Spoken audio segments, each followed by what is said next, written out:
ගෞරවනීය ස්වාමින් වහන්සේ, පූජකතුමනි, දෙමව්පියනි, සහෝදර සහෝදරියනි, දූ දරුවනි, අපි රටක් හැටියට මුහුණ දී සිටින්නේ ඉතිහාසයේ විශාලතම සහ අභියෝගාත්මක ස්වභාවික ව්‍යසනයට බව අප දන්නවා. ඒ වගේම අප දියත් කොට ඇත්තේ මෙරට ඉතිහාසයේ අභියෝගාත්මකම ගලවා ගැනීමේ මෙහෙයුම බවත් අප දන්නවා. මේ ඉතිහාසයේ විසින් එකවර රටම ව්‍යසනයට ලක් කිරීමේ පළමු අත්දැකීම වෙනවා. රටම සතර දිග්භාගයෙන් යට වුණු සහ ආපදාවට ලක් වූ තත්වයක් තුල මේ අතිශය දුෂ්කර ව්‍යායාමයේ ජයගත යුතුව තිබෙනවා. මේ අකාරුණික ස්වභාවික ව්‍යසනයේට අපේ කුඩා දූපතම සසල කළ හැකි වුණත් මේ දූපතේ මිනිසුන්ගේ මනුස්සත්වය සහ අදිෂ්ඨානශීලීත්වය කිසි ලෙසකින් සසල කළ නොහැකි බව නැවත නැවතත් පසක් කොට තිබෙනවා. මගේ රටේ ආදරණීය පුරවැසියන්ගේ නොසැලෙන ධෛර්යය සමග එක්ව නැවත මේ රට ප්‍රතිනිර්මාණය කළ හැකි බව අපි ඒකාන්තයෙන්ම විශ්වාස කරනවා. දයාබර දෙමව්පියනි, සහෝදර සහෝදරියනි, මේ ව්‍යසනයේ මියගිය සියලු දෙනාට නැවත ජීවිතය ලබා දීමේ හැකිනම් ඕනෑම කොන්දේසියකට යටත්ව ඒ ඉටු කිරීමට අප දෙවරක් කල්පනා කරන්නේ නැහැ. නමුත් අප යථාර්ථයේ වේදනාකාරී සත්‍යයට මුහුණ දිය යුතුයි. අහිමි වූවන් පිළිබඳ වේදනාව සදාකාලිකම අප අතර පවතිනවා. මියගිය සියලු දෙනා අපට අංකයක් නොවේ. සෑම ජීවිතයක් සමගම නමක්, මුහුණක් සහ කතාවක් තිබෙනවා. මියගිය සියලු දෙනාගේ පවුල් වෙනුවෙන් අපි හදවතින්ම අපගේ සාතිශය සංවේගය පිරිනමනවා. ඒ සංවේගයකට සීමා නොවේ. ඒ පවුල් වලට නැවත ඒ ජීවිතය ලබා දිය නොහැකි වුණත් සිසු සියල්ල ලබා දීම වෙනුවෙන් අප කැපවීමෙන් කටයුතු කරනවා. ඒ වගේම දැන් අතුරුදහන් වූවන් සියලු දෙනා නිරුපද්‍රිතව සිටීවාය කියන ප්‍රාර්ථනය අප තුළ තිබෙනවා. ජීවිත ව්‍යසනයට ලක්ව ඇති බොහෝ දෙනෙකුගේ දුක් වේදනා සමනය කිරීමට හා බලපෑමට ලක් වූ වින්දිතයන්ට ශක්තියක් වීමට ඉදිරියට පැමිණි සියලු දෙනාගේ දෑත් උණුසුම්ම වැළඳ ගන්නවා. ස්වභාවික විපත් සහ ආපදා ඇතිවීම ඒ පාලනය කිරීමට නොහැකි වූ විට ඇතිවන විපත් සහ අදිසි ආපදා නිසියරු කළමනාකරණය කිරීම නැවත යථා තත්ත්වයට හෝ පෙරට වඩා දියුණු තත්ත්වයකට ගොඩනැගීම යන ත්‍රිවිධ ක්‍රියාවලිය වගකීම ආණ්ඩුව සතු වෙනවා. ඒ වෙනුවෙන් ගත හැකි සහ ගත යුතු ඉදිරි ක්‍රියාමාර්ග මොනතරම් දුෂ්කර තත්ත්වයක් යටතේ වුවත් ගැනීමට අප බලාපොරොත්තු වෙනවා. මේ ව්‍යසනයන්ට මුහුණ දීමේදී පහසුකම් සහ මෙවලම් සීමාවක් ඇති රටක අප සතු ඇති අයෝමීය මානව සම්පත සියල්ලන්ට වඩා වටිනා බව නැවත නැවතත් පසක් කොට තිබෙනවා. විපතකදී හැර නොයන හැම විටම පිහිටවන ආත්ම විශ්වාසයෙන් පිරුණු අපේ රටේ පුරවැසියන් පිළිබඳව අප ආඩම්බර වෙනවා. අපට ඉදිරියට මුහුණ දෙන්න සිදුවන්නේ එදා මෙදා තුර විශාලතම ප්‍රතිසංස්කරණ ප්‍රයත්නයන්ට සහ නැවත ගොඩනැංවීමේ කාර්යභාරයේ බව අප සිහිපත් කළ යුතුව තිබෙනවා. විනාශයේ තරම ගැන අනුමාන තක්සේරුව එතරම්ම බරපතලයි. එහෙත් අප රටේ ජනතාව ගම් වතුරෙන් කුණාටුවෙන් හෝ ඕනෑම ව්‍යසනකින් පසුව අදිෂ්ඨානශීලීව නැවත ගොඩනැගී තිබෙනවා.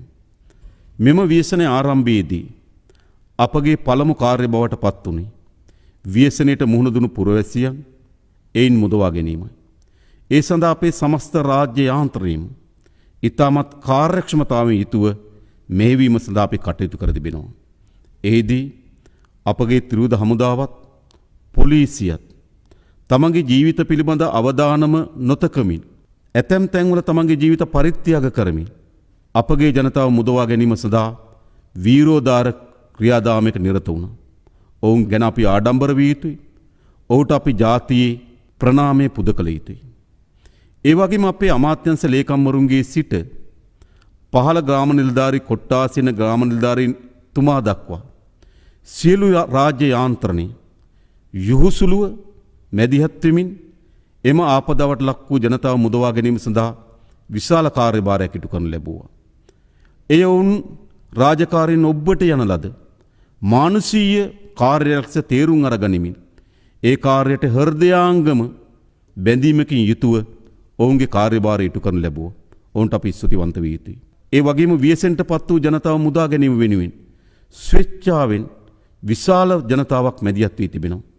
තමන් ව්‍යසනයටපත් නොවුනත් තමන්ගේ අසල්වැසියන් ව්‍යසනයටපත් වීම, තමන්ගේ අල්ලපු ගමේ කෙනා ව්‍යසනයටපත් වීම, තමන්ගෙන් එහා පැත්තේ දිස්ත්‍රික්ක කෙනා ව්‍යසනයටපත් වීම, තමන්ගේ ව්‍යසනයක් ලෙස සලකා අපේ රටේ පුරවැසියන් එම ව්‍යසනයටපත් වූ ජනතාව මුදවා ගැනීම සඳහා විශාල මානසික කාර්යභාරයක් ඉටු කරමින් තිබෙනවා. ඒ පිළිබඳ වුන් අපි මේ වෙලාවේදී සිහිපත් කළ යුතුයි. ඒ වගේම මේ මුදා ගැනීමේ ක්‍රියාදාමයේදී අපේ අසල්වැසි රටවල්, අපගේ මිතුරු රටවල් අපිට විශාල ලෙස උපකාර සපයා තිබෙනවා. දැනටමත් හෙලිකොප්ටර් යාන ලබා දෙමින්, සමහර ගලවා ගැනීමේ හමුදාවන් ලබා දෙමින් විදේශීය රාජ්‍යයන් අප වෙත ඔවුන්ගේ මිතුරු භාවයේ හස්තය දිගු කොට තිබෙනවා. අපි ඔවුන්ට බෙහෙවින් ස්තුතිවන්ත වෙනවා අපේ රටේ ජනතාව වෙනුවෙන්. ඒ වගේම මේ මුදා ගැනීමේ කාර්යභාරයේදී දැන් අප සැලකිය යුතු කොටසක් ඉටු කොට අවසන් කර තිබෙනවා. විශේෂයෙන්ම එම මුදවාගත් ජනතාව කණ්ඩායම් 3ක් හැටියට ජීවත් වෙනවා. එක් කණ්ඩායමක් වන්නේ තමන්ගේ නිවස තුලම ආසන්නයේම අවතැන් භාවයට පත්වීම. දෙවෙනි කණ්ඩායම වන්නේ තමගේ මිතුරන් ඥාතීන්ගේ නිවෙස් තුල අවතැන් භාවයට පත්වීම. තුන්වෙනි කණ්ඩායම වන්නේ අවතැන් මධ්‍යස්ථානවල ජීවත් වීම. අපේ රටේ තිබුණු සමහර චක්‍රලේඛනයන් මෙම ප්‍රජාවන් තුනටම සහන සැලසීම සඳහා බාධාවන් ඇතිකට තිබුණා. අපි ඒ සියලු චක්‍රලේඛනයන් වෙනස් කොට අවතැන් වී තිබෙන්නේ කොතනද, ඉන්නේ කොතනද කියන ભેදකින් තොරව හැම දිනාටම රජයේ සහන ලබා දීම සඳහා අවශ්‍ය වෙන වැඩපිළිවෙල සකස් කොට තිබෙනවා. ඒ වගේම අපේ සමහර චක්‍රලේඛනයන් අපේ නිලධාරීන්ට අවශ්‍ය පරිදි මුදල් පරිහරණය කිරීම සඳහා බාධාවක් ඇති කොට තිබුණා. එම චක්‍රලේඛනයන් අපි වෙනස් කොට තිබෙනවා. ප්‍රාදේශීය ලේකම්වරයෙකුට ලක්ෂ 500 දක්වා මුදලක් වියදම් කිරීම සඳහා අවසරය අපි ලබා දී තිබෙනවා. එනිසා අපි හිතනවා මුදල් ප්‍රතිපාදන ලබා දීමත් එම ප්‍රතිපාදන කාර්යක්ෂම ක්‍රියාවට නැගීම සඳහා අවශ්‍ය වෙන නීතිමය රැකවරණයන් අපි අපේ රාජ්‍ය ආන්තර ලබා දී තිබෙනවා. ඒ වගේම ප්‍රතිපාදන ඔබ දන්නවා අපි පසුගිය අයවැයේලේඛනයෙන් සම්මත කරන ලද ප්‍රතිපාදන වලින් රුපියල් කෝටි 3000කට ආසන්න ප්‍රමාණයක් අප සතුව තිබෙනවා. පාර්ලිමේන්තු අනුමැතියකින් තොරව අපිට වියදම් කිරීමේ හැකියාව තිබෙනවා. ඒ සියලු ප්‍රතිපාදනයන් අප මේ සඳහා වෙන්කොට තිබෙනවා. අපි දිසාපතිවරුන්ට දැනුම් දී තිබෙනවා. ඔබට කොපමණ මුදල් ප්‍රමාණයක් අවශ්‍යද? කොපමණ කාර්යයන් කිරීම සඳහා ඔබට වැයබරක් දරන්න සිදු වී තිබෙනවද? ඒ සියල්ල ලබා දෙන්න අපි අවශ්‍ය කරන කටයුතු සම්පාදනය කරලා තිබෙනවා. 2025 අයවැයේලේඛනයේ වෙන්කොට තිබෙන ප්‍රතිපාදන ප්‍රමාණවත් නොවන්නේ නම් අප පරිපූර්ණක ඇස්තමේන්තු හරහා පාර්ලිමේන්තු හරහා නව ප්‍රතිපාදන ලබා දීම සඳහා අපි කටයුතු කරනවා. ඒ හරහා අපගේ අවතැන් වූ ජනතාවගේ ආහාර පාන, සෞඛ්‍ය සහ සනීප ආරක්ෂක කටයුතු ඉටු කරගත හැකි වේ කියලා විශ්වාසයක් අපිට තිබෙනවා. ඒ වගේම ඊළඟ අපේ පියවර වන්නේ විශේෂයෙන්ම මේ ආපදා තත්ත්වයේ හේතු කොටගෙන අත්‍යවශ්‍ය සේවාවන් සහ යටිතල පහසුකම් විශාල ප්‍රමාණයක් බිඳ වැටී තිබෙනවා. බොහෝ ප්‍රදේශවල විදුලිය බිඳ වැටී තිබුණා. ඒ වගේම ජල පහසුකම් බිඳ වැටී තිබුණා. සංනිවේදන පහසුකම් බිඳ වැටී තිබුණා. ප්‍රවිෂ්ඨ මාර්ග කඩා වැටී තිබුණා. මේ ආදී යටිතල පහසුකම් සහ සේවාවන් විශාල ප්‍රමාණයක් බිඳ වැටී තිබෙනවා. අප ඒ සෑම ශේත්‍රයක්ම වේගවත්ව කාර්යක්ෂමව ඒ යටිතල පහසුකම් සහ සේවාවන් යලි ස්ථාපන කිරීම සඳහා අවශ්‍ය වෙන මෙහෙයුම් කාර්යයන් ගොඩනගා තිබෙනවා. ආපදාවට ලක් නොවූ ප්‍රදේශ තිබෙනවනම් ඒ ප්‍රදේශවල කාර්ය මණ්ඩලය මුළුමනින්ම අපි මෙම ආපදාවට පත් වූ ප්‍රදේශවල යටිතල පහසුකම් වර්ධනය කිරීම සඳහා යොදවා තිබෙනවා. ඒ වගේම අමාත්‍යාංශ සහ ආයතනවල වෙනස් කාර්යභාරයන් තිබුණා නම් ඒ වෙනත් කාර්යභාරයන් සියල්ල අත්හිටුවා මේ ප්‍රමුඛතම කාර්යභාරයක් කොට සලකා මෙම යටිතල පහසුකම් ස්ථාපිත කිරීම සඳහා අපි දැනටමත් වැඩපිළිවෙළක් සකස් කොට තිබෙනවා. විදුලි බල මණ්ඩලය, ජල ප්‍රවාහන මණ්ඩලය, ඒ වගේම සංනිවේදන ආයතනයන් සහ මාර්ග සංවර්ධන අධිකාරිය ආදී අත්‍යවශ්‍ය ආයතනත් එක්ක අපි සමීපව කටයුතු කරමින් ඒ සඳහා අවශ්‍ය වන දායකත්වය සහ මෙහෙයවීම අපි ලබා දෙමින් තිබෙනවා. එනිසා අපි විශ්වාස කරන ඉතාමත් කෙටි කාලයක් ඇතුළත මේ යටිතල පහසුකම් සහ සේවාවන් මුළුමනින්ම අපි සපුරා ගැනීමේ හැකියාව තිබෙනවා. අපගේ ඊළඟ ප්‍රධාන ප්‍රමුඛතාවය වන්නේ මේ ව්‍යසනයට ලක් වූ රට කෙටි කාලීනව, මධ්‍ය කාලීනව සහ දීර්ඝ කාලීන ලෙස ගොඩනැන්වීමයි. මිල කළ නොහැකි ජීවිත අපිට අහිමි වුණා. තවමත් ගණනය කළ නොහැකි භෞතික සම්පත් අපිට අහිමි වුණා. මාර්ග සහ පාලම්වල සිට පාසල් සහ ජල පද්ධති දක්වා ආපදා කලාපයේ පොදු යටිතල පහසුකම් අලුත් වැඩියා කිරීමේ දැවැන්ත මෙහෙයුමක් කළ යුතු තිබෙනවා. සීරුවෙන් සහ ක්‍රමානුකූලව හිස ඔසවන්නට පොරබදමින් සිටි රටකට මේ තත්ත්වයේ සුළුපටු අභියෝගයක් නොවේ. කුඩා ස්වයං රැකියාවේ සිට මහා පරිමාණ කර්මාන්ත දක්වාද සුළු පරිමාණ ව්‍යාපාරිකයාගේ සිට මහා පරිමාණ ව්‍යාපාරිකයා දක්වාද මේ සියලු ශේෂ්ත්‍ර තමන්ගේ ආදායම් අහිමිවීම තමන්ගේ කර්මාන්ත කඩා වැටීමේ අනතුරකට මුහුණ දී තිබෙනවා. ඒ වගේම කුස්කර්මාන්තයේ නියැලෙන ගොවි ජනතාව, පස්සම්පස් ශේත්‍රයේ නියැලෙන ගොවි ජනතාව මේ ආදී ශේත්‍ර විශාල බිඳවැටීමට ලක් වී තිබෙනවා. එනිසා අපිට වේගවත් සැලැස්මක් අවශ්‍යයි. මෙම ශේත්‍ර ඉතා වේගයෙන් නගා සිටුවන්න.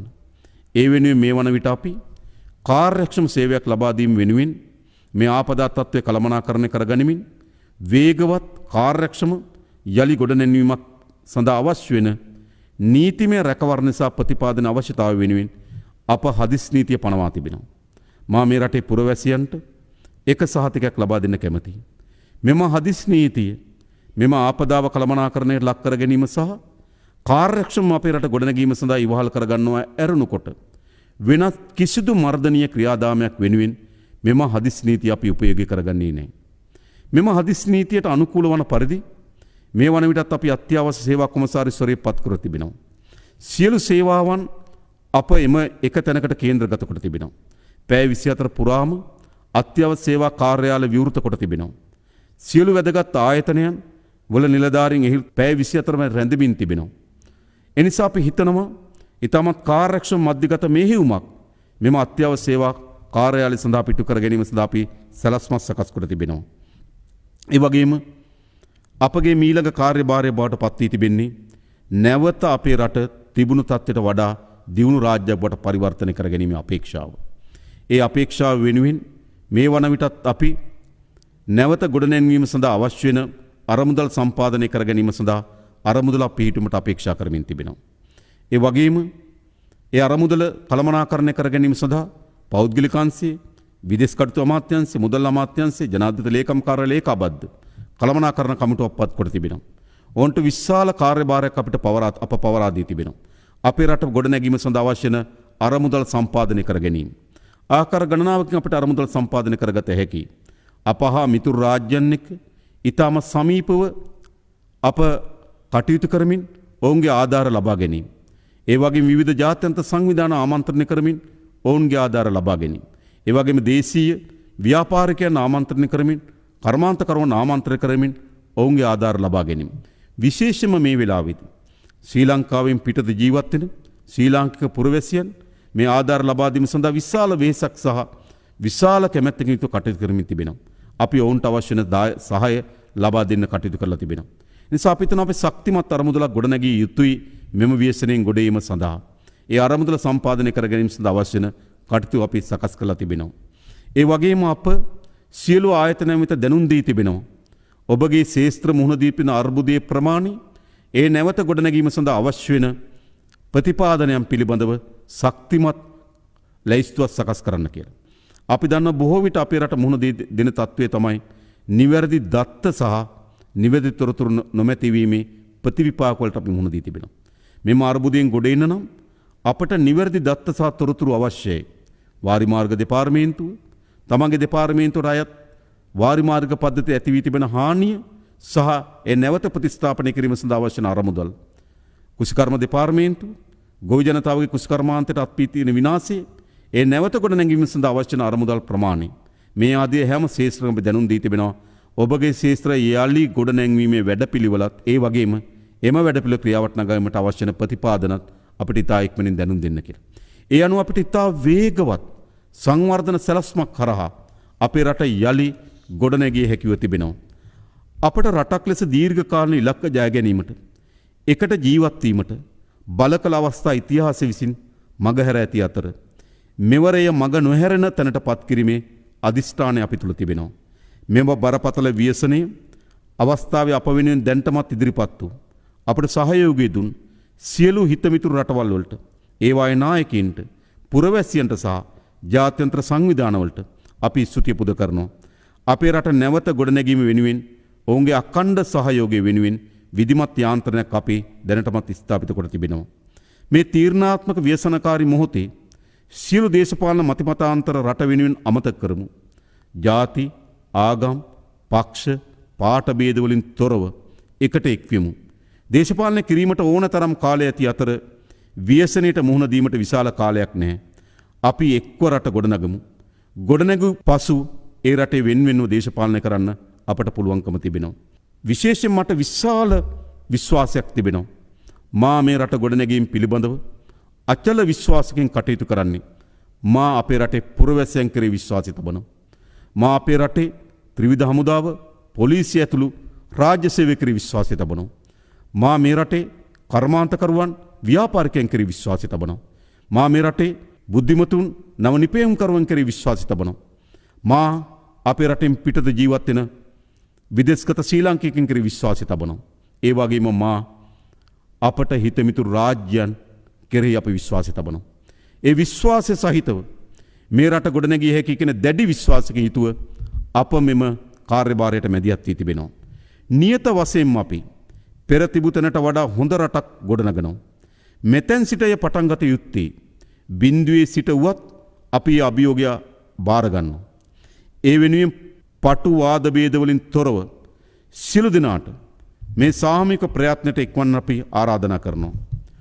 ජාතික හා ජාත්‍යන්තර වැඩපිළිවෙලක් ඔස්සේ මනා සම්බන්ධීකරණයකින් යුතුව කටයුතු කරමින් හෘද සාක්ෂියට අනුවම අපේක්ෂිත අරමුණු ඉටු කර ගැනීමට කැපවීම කියා මා ඉල්ලා සිටිනවා. ඕනෑම අන්ධකාරයක ආලෝක ඇති බව අප විශ්වාස කරනවා. මේ අඳුරු දිනයන් පහව යන බවත් අප විශ්වාස කරනවා. එනිසා අප එකාවන්ම නැගී සිටිමු. මේ කඳුළු සලන පාරාදීසය සුවපත් කරමු. දීප්තිමත් දිවයිනක් ගොඩනගමු. සියලු දෙනාටම තෙරුවන් සරණයි, දෙවි පිහිටයි.